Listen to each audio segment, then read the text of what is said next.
আমার অনুরোধ রইল নওজোয়ান, নিজেরে বরবাদ করে দিও না বাপ, নিজেরে শেষ করে দিও না, নষ্ট করে দিও না, কষ্ট পাইবা বাপ। একদিন কবরে তোমার 14 গোষ্ঠীর কেউ থাকবে না, একদিন হাসরের ময়দানে তোমার পাশে কেউ থাকবে না, তুমি শুধুই একা। আল্লাহ তাআলা বলছেন, বান্দা আমি এত বড় কোরআন নাজিল করলাম, তারপরে আর কি বললে তুমি ঈমান আনবে? আর কেমনে বলতাম আমি?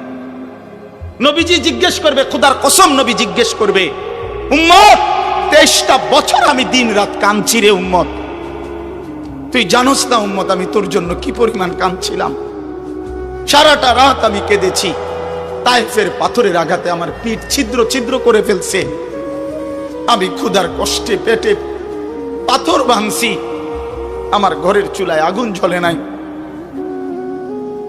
আমি দান্দার শহীদ করে সারাটা দেহ রক্ত মাখা হয়ে বেহুশ হয়ে উহুদের প্রান্তরে পড়েছিলাম, এত কাঁদলাম, এত রক্ত ঝরাইলাম, 23 বছরের বিনিময়ে উম্মত আমি বুঝি তোর কলজাটা নরম করতে পারলাম না। কি বলবেন ভাইয়া? এই ছেলেরা বাপ কি বলবা তোমরা? বলো দোস্ত।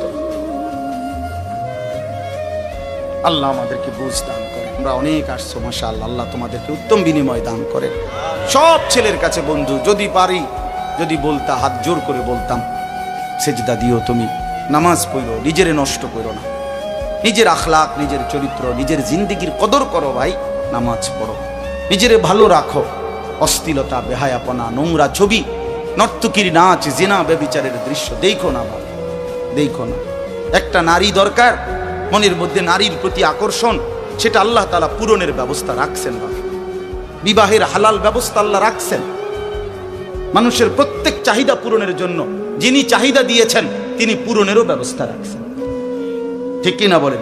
ক্ষুধার চাহিদা আল্লাহ দিছেন, তো আল্লাহ তাআলা রিজিকও তো দিছেন। তৃষ্ণার চাহিদা আল্লাহ দিছেন, তো পানিও তো আল্লাহ দিছেন। যে যৌবনের চাহিদাও আল্লাহ দিছেন, তো সেটার জন্য হালাল বিবাহের ব্যবস্থাও তো আল্লাহ তাআলা রাখছেন। তো নষ্ট হয়ে যাওয়া কেন?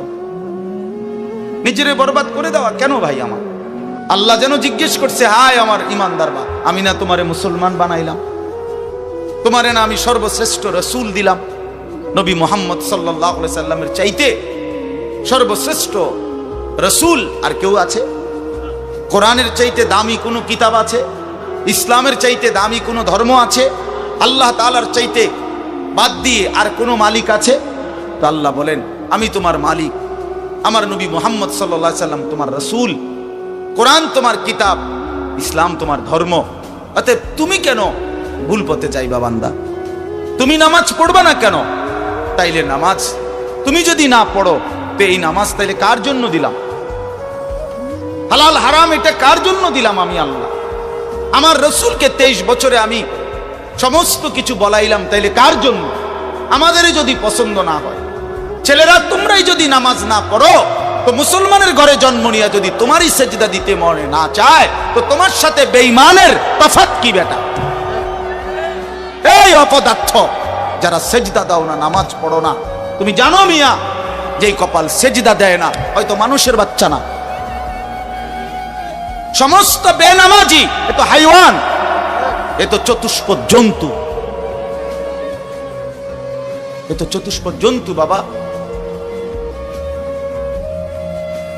যে কপালে সেজদা নাই সে শয়তান, যে কপালে সেজদা নাই সে ইবলিস, যে কপালে সেজদা নাই সে মালউন, আল্লাহ তাআলার পক্ষ থেকে অভিশপ্ত। কোরআন শরীফে আছে। ইবলিসকে কেন ইবলিস বলে? সেজদা দেয় নাই। শয়তানকে কেন শয়তান বলল? আগে কি তারে শয়তান কইতো? সেজদা দেয় নাই, তো এখন থেকে শয়তান।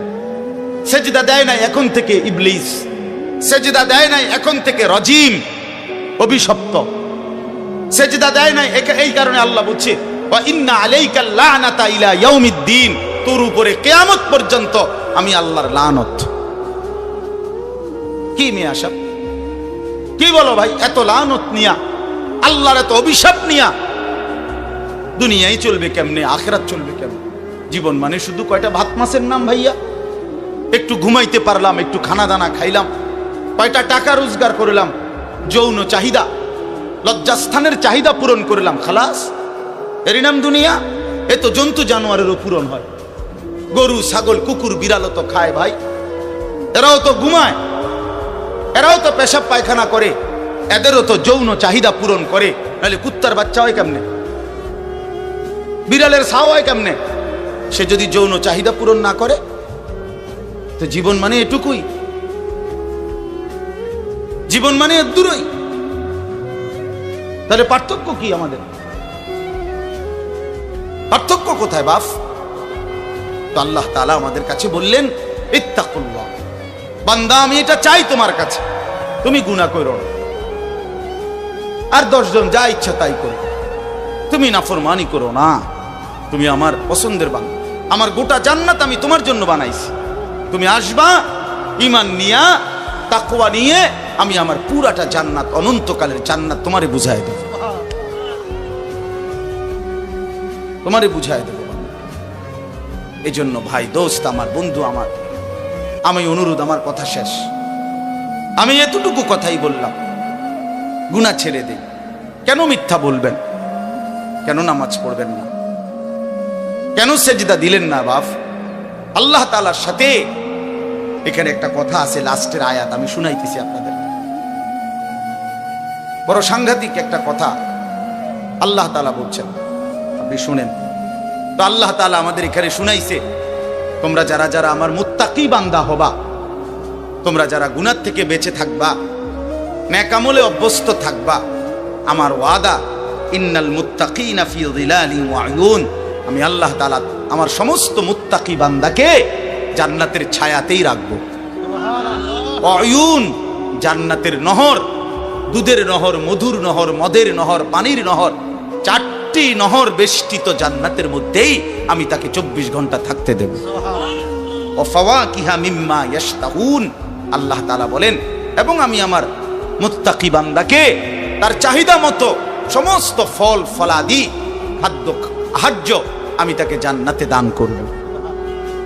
কুলু ওয়াশরাবু হানিআম বিমা কুনতুম তা'মালুন, আল্লাহ তাআলা জান্নাতি বান্দাকে পুরা জান্নাত দেখাইয়া, কোটি কোটি নাজ ও নিয়ামত দেখাইয়া আল্লাহ বলবেন, বান্দা আরামসে নিশ্চিন্তে তুমি এই জান্নাতের যা মন চায় খাও, পান করো, বিমা কুনতুম তা'মালুন, তোমার সারা জিন্দেগীর আমলের বিনিময়, ওই যে কষ্ট করে নামাজ পড়েছো, রোজা রেখেছো, সেজদা দিয়েছো, তাহাজ্জুদ পড়েছো, দান সাদকা করেছো, হজ করেছো, গুনাহ থেকে বেঁচে থাকছো, বিন নারী দেখো নাই, জিনা ব্যভিচারে যাও নাই, মদ জুয়ার আড্ডায় যাও নাই, সুদের টাকা খাও নাই, হারামের টাকা রোজগার করো নাই, বেপর্দা চলো নাই, আল্লাহ বলে বিনিময়ে আজ তোমার সমস্ত আমলের বিনিময়ে আমি আল্লাহ পুরা জান্নাত খুলে দিলাম, তোমার যা মন চায় তা আরামসে ভোগ করো। সুবহানাল্লাহ। ইন্না কাযালিকা নাজজিল মুহসিনিন, আল্লাহ বলেন এভাবেই আমি সমস্ত নেককার বান্দাদেরকে বিনিময় দিয়ে থাকি। শুধু তোমারে না, পুরা জান্নাতের সকলকে দেখো আমি আল্লাহ তাআলা ভরপুর নিয়ামত দিয়ে পূর্ণ করে দিয়েছি। আমার ভাই, অতএব আমরা বোকা না। আমাদের মসজিদের ইমাম সাহেবরা 8,000 টাকা 10,000 টাকা ইমামতিতে চাকরি করে, খোদার 30 দিন কষ্ট করে চলে। বোকা এই কারণে না, বোকা না ভাইয়া। আপনারা ভাত মাছ খাইয়া যদি বড় হন, তো মোল্লা মুন্সি ওনারা কি সিরা খাইয়া বড় হয়েছে? তো ও তো বোকা না বাপ। কেমনে সুদে টাকা নিলে, কিস্তিতে টাকা নিলে, কেমনে কি করলে দুনিয়া আরো কামাই করা যায়, এটা না বুঝার কি আছে? বুঝে সবাই, কিন্তু কেউ আখেরাতের ভয়ে ছেড়ে দেয়, কেউ আখেরাতকে ভুলে দুনিয়ার নাফরমানিতে লেগে যায়। এই হলো তফাৎ। বুঝে না এমন না। তো আল্লাহ তাআলা বলেন, এবার দেখেন এই শেষ কথা, ওয়াইলুন ইয়াউমাইদিল লিল মুকাদ্দিবিন, আল্লাহ তাআলা বলেন সমস্ত মিথ্যাবাদী, নাফরমান, পাপী, তাদের জন্য কিয়ামতের দিন অনেক বেশি দুর্ভোগ, লাঞ্ছনা, আযাব। এই কথাইটা একটা জিনিস খেয়াল করে, ওয়াইলুন ইয়াউমাইদিল লিল মুকাদ্দিবিন, আল্লাহ তাআলা বলেন মিথ্যাবাদীরা, ও আমার নাফরমান বান্দারা, ইয়াউমাইদিন, সেদিন কিয়ামতে তোমাদের জন্য খুব বেশি লাঞ্ছনা, আযাব অপেক্ষা করছে। এই কথাইটা এই সূরাটার মধ্যে মোট 50টা আয়াত। এই 50 আয়াতের মধ্যে 10টা আয়াত এই কথাইটা বারবার কইছে। এক কথা 10 বার বলছে আল্লাহ এই আয়াতে, ওয়াইলুন ইয়াউমাইদিল লিল মুকাদ্দিবিন, ওয়াইলুন ইয়াউমাইদিল লিল মুকাদ্দিবিন, ওয়াইলুন ইয়াউমাইদিল লিল মুকাদ্দিবিন, এই কথাইটা বলছে বারবার। মিথ্যাবাদী নাফরমান, তোমাদের জন্য সেদিন দুর্ভোগ, দুর্ভোগ, দুর্ভোগ, দুর্ভোগ, লাঞ্ছনা, আযাব, আযাব। এখন দেখেন এইবার এই একটা সাংঘাতিক কথা শুনেন। আল্লাহ বলেন কুলু ওয়া তামাত্তাউ কালিলান ইন্নাকুম মুজরিমুন। এই যে আমরা দুনিয়াতে ইমানদার নাফরমান নেককার পাপী সবাই খায়, দুনিয়া সবাই ভোগ করে না? কি বলেন না? ডাকলেও দুনিয়া খাইতেছে, না ডাকলেও দুনিয়া খাইতেছে। কাফের, বেঈমান, হিন্দু, বৌদ্ধ, নাস্তিক, মুরতাদ, বেনামাজি, বেহায়া, বেপর্দা, সুদখোর, ঘুষখোর, হারামখোর, জিনাখোর, বেবিচারী, মদখোর, নেশাখোর, গাঁজাখোর, ফুট্টাখোর, বাবাখোর, ডাইলখোর, ইয়াবাখোর, হারামখোর, সব বেঈমান খাইতেছে কিনা দুনিয়া? তো আল্লাহ তাআলা বলে কুলু ওয়া তামাত্তাউ কালিলান, এই নাফরমান কিছু সময়ের জন্য দুনিয়ার মধ্যে খা, ভোগ কর, ইমন, কিন্তু মনে রাখিস তুই কিন্তু নাফরমান, তুই কিন্তু পাপী, আমি কিন্তু তোরে ছাড়বো না। কবরের প্রথম রাত থেকে হাসরের ময়দানে আমি দেখবি তুই বান্দা আমি কত কঠিন, কত কঠোর, তোরে আমি দেখাবো। ভাত খাইতে লইছে খাও, ভাত খাইতে লইছো খাও বান্দা, এখানে আটকামু না, এখানে আমি জানোয়াররাও আটকাই না, আমি জন্তু জানোয়াররাও খাইতে দেই, তোরে দিতাম না কেন বেটা, খা বেটা। কিন্তু ইন্নাকুম মুজরিমুন, মনে রাখো 7টা বাজে নাস্তা করতে বসছো, আল্লাহ যেন ডাক দিয়ে বলে বেঈমান খা, ঠিক আছে নাস্তা, কিন্তু মনে রাখিস ফজরের নামাজ পড়স নাই, আমি হিসাব রাখছি।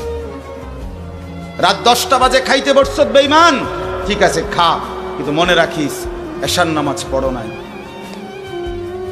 ঘর করলা, ফার্নিচার বানাইলা, ঠিক আছে থাকো, তো মনে রাখো এগুলো সুদের টাকা, এগুলা কাস্টমারের ঠকাইয়া, মিথ্যা বইলা, ওজনে কম দিয়া, ওই টাকা আমি জানি, আমি বান্দা দেখব। ওয়াইলুন ইয়াউমাইদিল লিল মুকাদ্দিবিন, আবার বলতেছে আল্লাহ মিথ্যাবাদী নাফরমান তোমাদের জন্য বড় বেশি দুর্ভোগ, লাঞ্ছনা, আযাব তোমাদের জন্য, আযাব।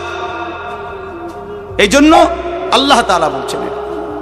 এরপরে আবার বলে দেখেন ওয়া ইযা কিলা লাহুমুর কাউ লা ইয়ারকাউন, এই ছেলেরা তোমরা সবাই শোনো, আল্লাহ তাআলা আবারও বলতেছে সমস্ত মিথ্যাবাদী নাফরমান তোমাদের জন্য হাসরের ময়দানে কেন লাঞ্ছনা হবে, এর প্রধান কারণ ওয়া ইযা কিলা লাহুমুর কাউ লা ইয়ারকাউন, যখনই বলা হতো নামাজ পড়তে, যখনই বলা হতো রুকু করতে, যখনই বলা হতো সেজদা দিতে, লা ইয়ারকাউন, আল্লাহ তাআলা বলেন সে রুকু করে না, সেজদা দেয় না, নামাজ পড়ে না, নামাজ পড়ে না। আল্লাহ বলেন আমি এতবার বললাম, এতবার বললাম, একটা দিনে 5 বার মসজিদে আজান হইল, একটা মহল্লায় শুধু একটা মসজিদ না, এক এক ওয়াক্তে এক এক জনের কানে কমপক্ষে 10টা মসজিদ থেকে আজানের আওয়াজ আসে, ঠিক কিনা বলেন? কি রে বান্দা এত শক্ত হইলি কেমনে বান্দা, আমার এত বড় আসমান জমিন দিয়া, এত বড় কায়নাত দিয়ে বান্দা আমি তোকে লালন পালন করলাম, বিনিময়ে তুমি একটা সেজদাও দিলা না। 365 দিনে খোদার একটা বছর কোনো দিন ফজরের নামাজ পড়লা না, এ কেমন জিন্দিগি বাবা? এত এত কঠিন মানুষ কেমনে হবে, এত পাষাণ মুসলমান কেমনে হয় বাবা বলে? আল্লাহ তাআলা বলেন ওয়া ইযা কিলা লাহুমুর কাউ লা ইয়ারকাউন, নাফরমান মনে রাখিস বারবার তোকে নামাজের কথা বলা হয়েছিল, তুমি পড়ো নাই, আমি কিন্তু ছাড়বো না। খাইতে দিছি, খাইতে দিছি, খাইতে আমি কাফেরও দেই, দুনিয়া তো আমি বেঈমানকেও দেই, দুনিয়া আমি কুকুর বিড়ালকেও দেই, দুনিয়া তো আমি শুকরকেও খাইতে দেই। আমরা এক মানুষ যা খাই জন্তু জানোয়ার তার চাইতে বেশি দুনিয়া খায়, ঠিক না? হ্যাঁ, বইয়ে আছে, গবেষকদের কথা হলো একটা হাতি একদিনে 250 কেজি খাবার খায়, 90 লিটার পানি পান করে, আপনি পারবেন? একটা তিমি এক বেলা 200 শক্ত সামর্থ্য যুবক এক বেলা যা খায় সেই সমপরিমাণ একটা তিমি এক বেলা তা খায়, তো দুনিয়া তারা বেশি ভোগ করে না? কথা বলেন। তাহলে ভাইয়া দুনিয়া খুব বেশি আমরা ভোগ করি না। ওয়াইলুন ইয়াউমাইদিল লিল মুকাদ্দিবিন, আল্লাহ বলে বান্দা নামাজ পড়লা না, ঠিক আছে, আবারও বললাম, ওয়াইলুন ইয়াউমাইদিল লিল মুকাদ্দিবিন, সমস্ত মিথ্যাবাদী নাফরমান পাপী মনে রেখো, সেদিন তোমাদের জন্য আযাব হবে। এই শেষ কথা হলো ফাবিআইয়ি হাদিসিন বা'দাহু ইউমিনুন। আল্লাহ তাআলা বলেন, এই শেষ কথাটা আবার আমার মনোযোগ দিয়ে শুনেন, ফাবিআইয়ি হাদিসিন বা'দাহু ইউমিনুন। আমার ভাই, আল্লাহ তাআলা একটা আশ্চর্য কথা বলছে এখানে। আল্লাহ বলছে, বান্দা তুমি জানো আমি 23 বছরে আমার প্রিয় রসুলের মাধ্যমে 30 পারা কোরআন নাজিল করে আমার সর্বশ্রেষ্ঠ কথা এগুলো আল্লাহর কথা কিনা বলেন না ভাই? আল্লাহ বলেন 23 বছরে 30 পারা কোরআন নাজিল করে আমি আমার সর্বশ্রেষ্ঠ আমার কথাগুলো আমি তোমাকে জানাইলাম। আর আমার সবচেয়ে প্রিয় রসুল 1.25 লাখ আম্বিয়ার মধ্যে সর্বশ্রেষ্ঠ রসুল আমি তোমাকে দিলাম, কিতাবও দিলাম সর্বশ্রেষ্ঠ, রসুলও দিলাম সর্বশ্রেষ্ঠ। আল্লাহ বলছে, বান্দা এরপরে আর কোন কথা বললে, আর কোন নবী পাঠাইলে তুমি ঈমান আনতা? আর কি বললে ঈমান আনতা? আর কি বললে আমারে বিশ্বাস করতা? আর কেমনে বললে বান্দা সেজদা দিতা? আর কতগুলো কথা বললে বলেন? এই জন্য নওজোয়ান, আমার অনুরোধ রইল, নওজোয়ান নিজেরে বরবাদ করে দিও না বাপ, নিজেরে শেষ করে দিও না, নষ্ট করে দিও না, কষ্ট পাইবা বাপ। একদিন কবরে তোমার 14 গোষ্ঠীর কেউ থাকবে না, একদিন হাসরের ময়দানে তোমার পাশে কেউ থাকবে না, তুমি শুধুই একা। আল্লাহ তাআলা বলছেন, বান্দা আমি এত বড় কোরআন নাজিল করলাম, তারপরে আর কি বললে তুমি ঈমান আনবে? আর কেমনে বলতাম আমি?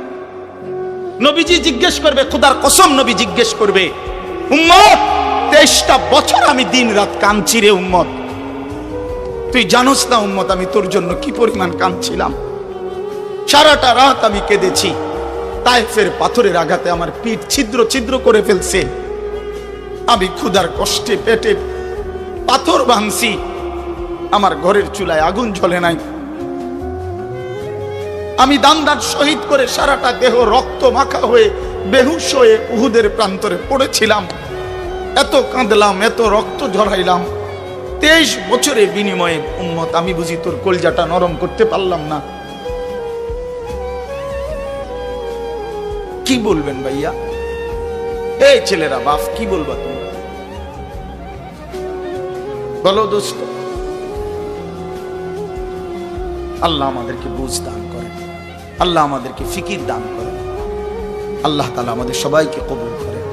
বাস্তব কথা হলো মাহফিলটা আসলে অনেক ভিতরে, আমার ডায়েরিতে লেখা কসবা, এটা এতটা ভিতরে আমি কল্পনাও করতে পারি নাই। আগের থেকে যদি আমার জানানো থাকতো যে এটা এত ভিতরে, তাহলে আমার এতটা কষ্ট হইতো না। আমার আরেকটা মাহফিল আছে মাধবপুর, মিরপুর, আমি কখন যাবো, কিভাবে যাবো আমি কিছুই বুঝতেছি না। আমি ভাবছি অল্প একটু জায়গা হবে কসবা, এটা এতটা ভিতরে, এতটা ভাঙ্গা রাস্তা। আমার এটা ভাঙ্গা হওয়া অপরাধ না, আমার আগে জানাইলে আমি আর একটু আগে আসতাম, আরো আগে রওনা দিতাম। এই কারণে আমি আর সময় দিতে পারলাম না। আন্তরিকভাবে আমি দুঃখ প্রকাশ করছি। আবার যদি আল্লাহ কোনোদিন তৌফিক দেয় আবার আসবার চেষ্টা করবো, আল্লাহ যদি নসিব রাখে। আপনারা সবাই মনোযোগ দিয়ে সুন্দরভাবে মৌলানার বয়ান শুনেন। আল্লাহ তাআলা আপনাদের এই মাহফিল, এই মাদ্রাসা, নওজোয়ান সাথী তোমরা অনেক আসছো, মাশাআল্লাহ, আল্লাহ তোমাদেরকে উত্তম বিনিময় দান করেন। সব ছেলের কাছে বন্ধু, যদি পারি, যদি বলতা, হাত জোর করে বলতাম, সেজদা দিও তুমি, নামাজ পড়ো, নিজেরে নষ্ট করো না, নিজের আখলাক, নিজের চরিত্র, নিজের জিন্দিগির কদর করো ভাই, নামাজ পড়ো, নিজেরে ভালো রাখো। অশ্লীলতা, বেহায়াপনা, নোংরা ছবি, নর্তকীর নাচ, জিনা, ব্যভিচারের দৃশ্য দেখো না বাবা, দেখো না। একটা নারী দরকার, মনের মধ্যে নারীর প্রতি আকর্ষণ, সেটা আল্লাহ তাআলা পূরণের ব্যবস্থা রাখছেন বাবা। বিবাহের হালাল ব্যবস্থা আল্লাহ রাখছেন। মানুষের প্রত্যেক চাহিদা পূরণের জন্য যিনি চাহিদা দিয়েছেন তিনি পূরণেরও ব্যবস্থা রাখছেন, ঠিক কিনা বলেন? ক্ষুধার চাহিদা আল্লাহ দিছেন, তো আল্লাহ তাআলা রিজিকও তো দিছেন। তৃষ্ণার চাহিদা আল্লাহ দিছেন, তো পানিও তো আল্লাহ দিছেন। যে যৌবনের চাহিদাও আল্লাহ দিছেন, তো সেটার জন্য হালাল বিবাহের ব্যবস্থাও তো আল্লাহ তাআলা রাখছেন। তো নষ্ট হয়ে যাওয়া কেন? নিজেরে বরবাদ করে দেওয়া কেন ভাই? আমার দয়া করে প্রত্যেকে ইনশাআল্লাহ আখলাকের হেফাজত করি এবং 5 ওয়াক্ত নামাজ পড়তে চেষ্টা করি। আল্লাহ আমাদেরকে তৌফিক দেন, কবুল করেন।